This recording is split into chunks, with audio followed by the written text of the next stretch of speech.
Thanks sa mga update na ibinibigay nyo sa vlog mo.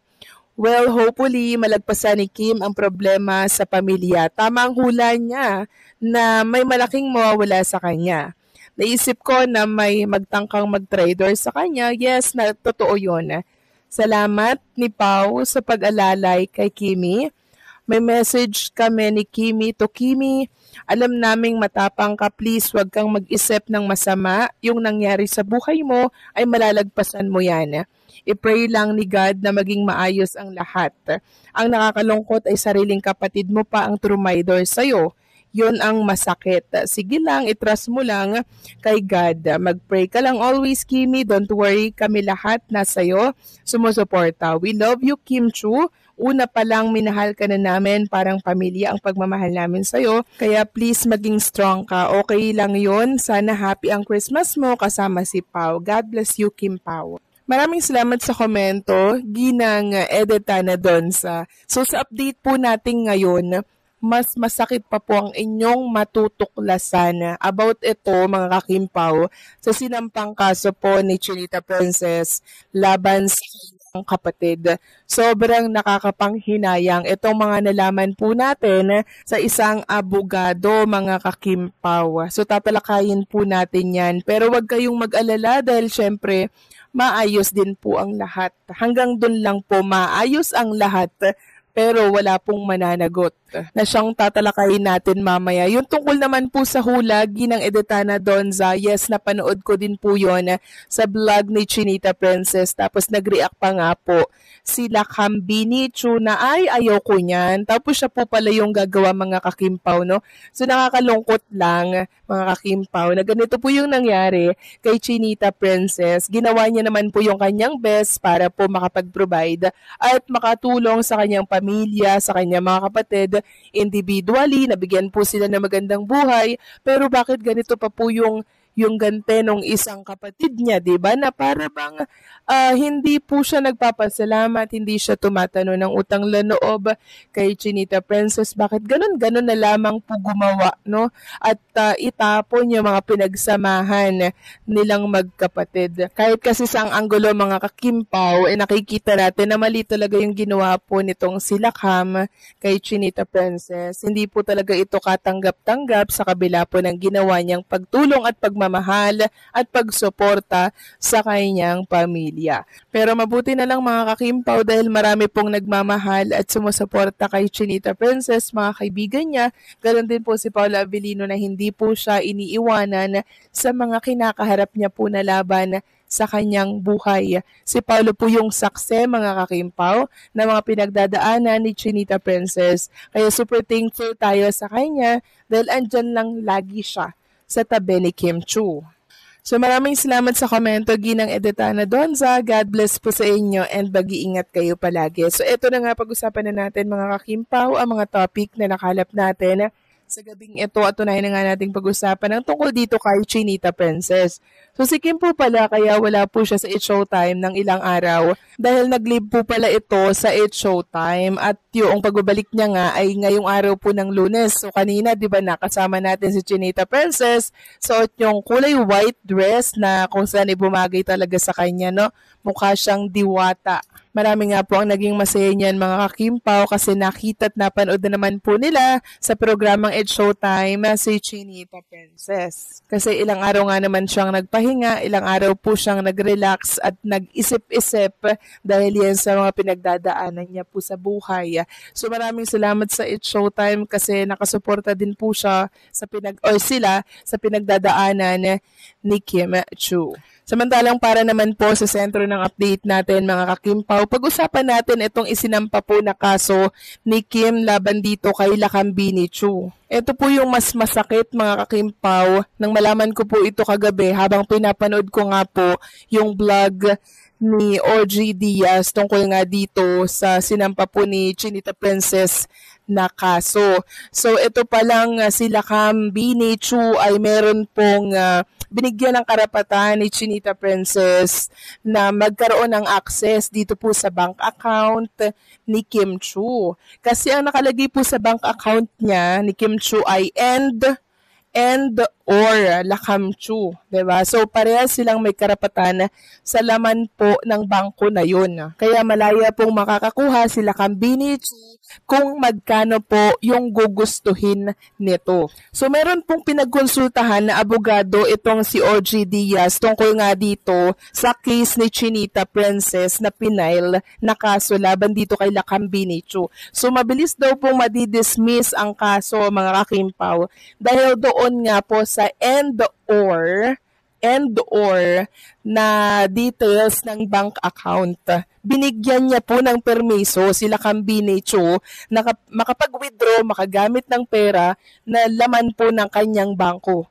Kaya daw mabilis madidismiss ito mga kakimpaw. So ang mangyayari, parang pagbabayarin lang daw sila Kambinichu, magkakaayos since magkasama lang din naman daw ito sa iisang tirahan at yun daw po yung dapat ma-prove nila Kambinichu para agad daw ma-dismiss yung kaso. So nakakalungkot lang, nakakaiyak lang na hindi po pala makukuha ni Chinita Princess yung hustisya or yung hinahabol niya po mga kakimpaw na milyon-milyong halaga.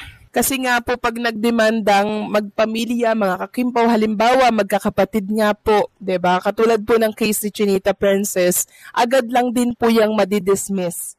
Dahil nga po doon sa and or na nakalagay sa bank account ni Chinita Princess. Kaya kahit na nagsampa po ng patong na kaso si Chinita Princess, ang ending magkakaayos lang din sila, hindi po pwedeng makulong sila Kambinichu at ang kanilang magiging kasunduan na lang dito, babayaran na lang siguro nila Kambinichu yung perang nawala po dito kay Chinita Princess, pero wala pong mangyayari daw na kulong or pagkakaso dito. Yan po ayon sa isang abogado na pinagkonsultahan or pinagtanungan po ni OG Diaz mga kakimpaw. So nakakalungkot lang, di ba? Kaya mas lalo pong masasaktan mga kakimpaw si Chinita Princess dito sa oras na ayun nga po mangyari yung sinabi ng isang abogado kay OG Diaz tungkol sa case ni Kim and Lakambine. Kung totoong may kaso si Kim Chiu laban sa kapatid niyang si Lakambine, ngunit hindi ito hahantong sa pagkakulong, maraming posibleng dahilan kung bakit ganoon ang magiging takbo ng sitwasyon. Madalas kasi, kapag pamilya ang sangkot sa mga ganitong usapin, mas pinipili ng korte o ng magkabilang panig ang mas mild na resolusyon kaysa mapunta sa mabigat na parusa. Maaring may civil case, hindi criminal, kaya ang magiging sentensya ay maaring bayaran ng danyos, pag-ayos o pagmumulta, pero hindi pagkakakulong. Dagdag pa, ang mga issue sa pamilya, lalo na kung may pera o responsibilidad na naabuso, ay kadalasang nauwi sa settlement o pag-uusap. Kapag nakitang may tsansa pa na magkabati o maayos, hindi na itutulak ang paglalagay ng kapatid sa kulungan, lalo na kung nakikita ng korte na mas makabuti ang rehabilitasyon, pagbayad o pag-ako ng responsibilidad kaysa pagkakakulong. Ang mga ganitong pangyayari ay nagpapakita ng hirap na pinagdadaanan ng magkapatid. Kahit sikat ang personalidad, tao pa rin sila na may masakit na karanasan, pagkadismaya at minsan ay pagkabigo sa mga taong malapit sa kanila. Kung hindi makukulong si Lakambine, magandang isipin na baka may pag-asa sa pagkakasundo kahit hindi agad-agad. At kung ano man ang naging desisyon, posibleng ito ang pinakamakatao at pinakapraktikal na paraan para hindi tuluyang masira ang relasyon nilang magkakapatid. Positibo rin ito para kay Kim kasi hindi niya na kailangang mabuhay na alam niyang nakulong ang kapatid niya dahil sa isyung pera. Napakabigat noon sa loob. Kung may restitution o pagbayad, malaking tulong ito para mabawasan ang financial na pinsala kay Kim. Para kay Lakambine, ito ay second chance para patunayan na kaya niyang ituwid ang mali at ibalik ang tiwalang nawala. Para sa fans, ang pinakamagandang gawin ay huwag manghusga ng sobra at hayaang ang legal na proseso at personal na buhay nila ang magdikta ng tamang direksyon. Kung gusto mo, ang balitang ito ay isa na namang patunay na ang buhay ng mga artista, kahit puno ng kinang at tagumpay, ay hindi ligtas sa mga mabibigat na pagsubok, lalo na pagdating sa sarili nilang pamilya.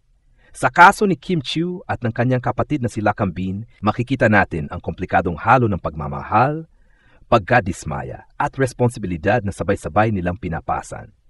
Kung totoo man na hindi makukulong si Lakambine, napakarami nitong ipinapahiwatig. Una, posibleng ang kasong isinampa ay hindi criminal, kaya't hindi talaga hahantong sa kulungan. Maari rin na may pagkakataon pa sa pagbabayad ng danyos, settlement o pag-ayos sa harap ng korte.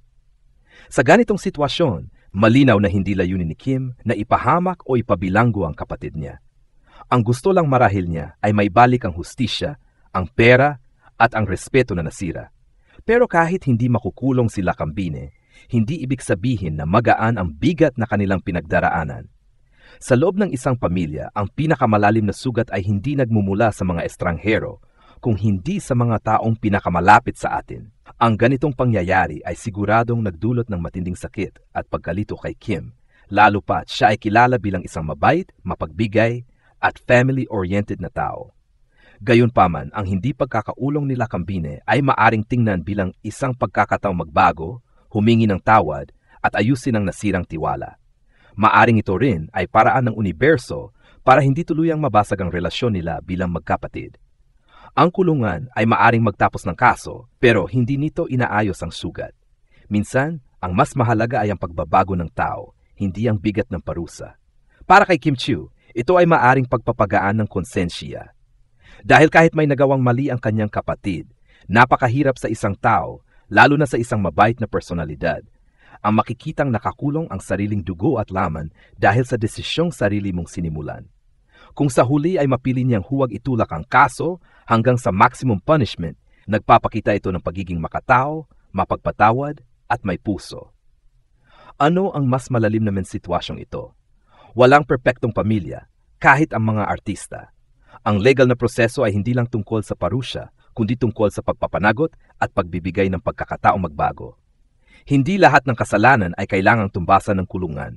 Minsan mas mabisa ang responsibilidad, rehabilitasyon, at pag-ako ng pagkakamali. At higit sa lahat, kahit gaano kasakit, may pag-asa pa ring maghilom ang mga sugat sa pagitan ng magkapatid. Ano pa ang maidadagdag ko? Ang pinakamagandang mangyari pagkatapos nito ay ang malinaw na pag-usap, paghahabol ng accountability, at unti-unting paghilom. Hindi kailangang mabilisan ang pagbabalikan. Ang mahalaga ay may direksyon. Kung susuportahan ng mga fans si Kim na may pag-unawa at hindi pang huhusga, mas magaan niya malalampasan ang lahat ng ito. Ang balitang ito ay nagpapakita ng realidad na kahit ang mga kilalang personalidad ay dumadaan din sa mga mabibigat at masalimuot na problema sa loob ng kanilang sariling pamilya. Hindi ito simpleng issue ng pera o demanda. Ito ay tungkol sa tiwala, relasyon at responsibilidad.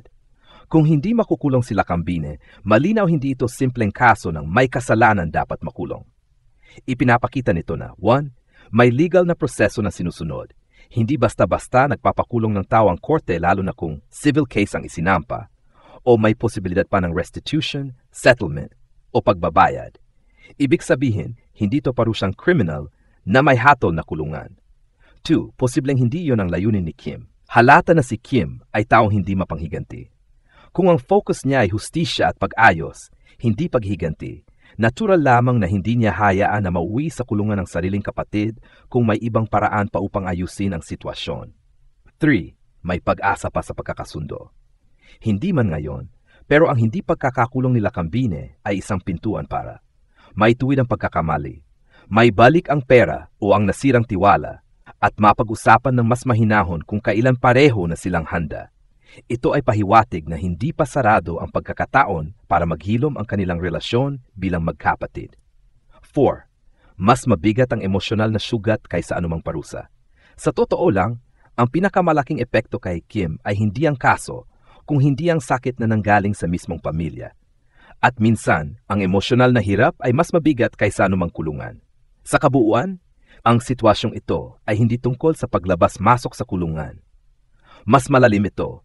Ito ay kwento ng magkapatid na dumadaan sa pagsubok, hustisyang hinahanap, at pag-asang maaring manatili kahit may sugat. Ano pa ang may dadag ko sa balitang ito? 1. Malaking aral ito tungkol sa pagtitiwala sa pamilya. Kapag ang problemang pinansyal ay nagmula sa mismong kapatid, napakaraming emosyon ang kasabay nito. Galit, lungkot, guilt, at pagkadismaya.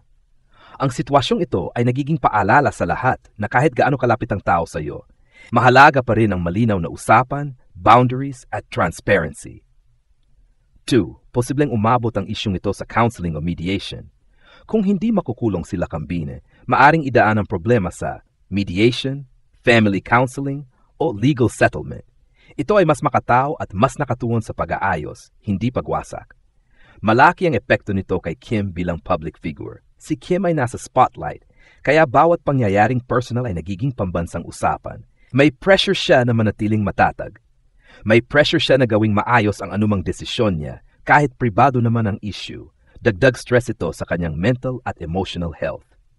And 4, maaring makaapekto ito sa dynamics ng buong pamilya. Hindi lamang silang dalawa ang apektado. Pwedeng magkaroon ng pagkahati ng panig, mga tensyon sa extended family, tahimik na samaan ng loob na tatagal ng taon. Ang kaso, kahit hindi criminal, ay nag-iwan ng bakas sa relasyon ng buong angkan. 5. May posibilidad ng unti-unting pagtatama mula kay Lacambine. Hindi man makulong, hindi ibig sabihin walang responsibilidad. Maaring ayusin niya ang nagawang pagkukulang, bumawi sa kapatid niya, at patunayan na kaya niyang ituwid ang kanyang pagkakamali. Kung tutuusin, mas malaking hamon ang pagbabago ng tao kaysa pagharap sa kulungan.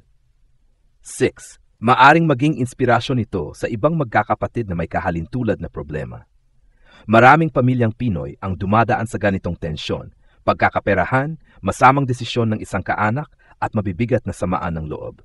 Ang kwento ni Kim at Lacambine ay paalala na hindi sila nag-iisa, may mga legal at makataong paraan para harapin ang problema at may pag-asa pa ring maghilom kahit masakit.